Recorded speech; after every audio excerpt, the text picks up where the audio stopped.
Isinagawa nitong weekend ang taunang Langay Festival ng Mountain Province Association in Canada. Mas makabuluhan lalo't ito ang ika-15 taon ng pagdiriwang. Narito ang report ni Teresa Redula.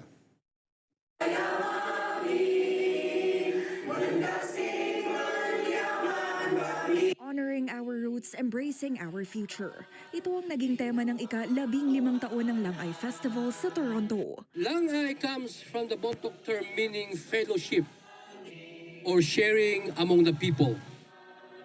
It embodies the spirit of community where we came together not just to mark the founding anniversary of our beloved province, but also to rekindle family ties, honor our ancestors, and proudly showcase the living traditions of the Igorot people.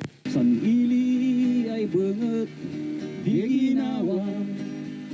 Isang pagdiriwang ng pagkakaisa, kultura at pagkakakilanlan.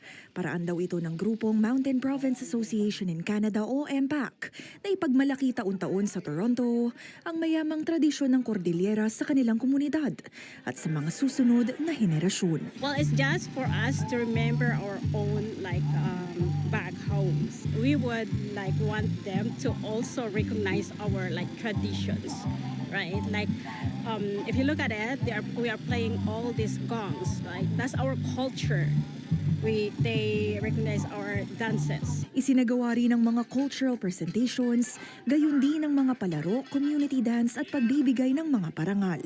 Malaking bagay para sa mga dumadalo rito taon-taon. I feel good. I've been going to this my whole life, so this is part of my identity as a Filipino-Canadian and also an Igorot. Important because it's our culture.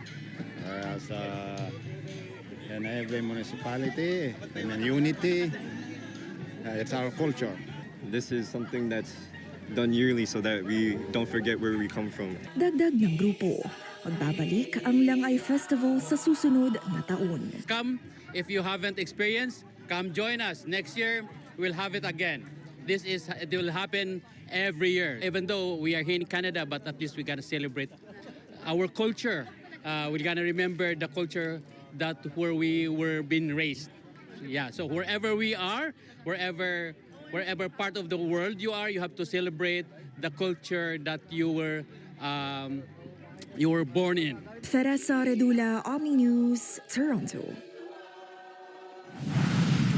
Paano nga ba ibinida ang kalamansi sa Kalamansi Fest sa Toronto? Susunod na sa pagbabalik ng Omni News Filipino.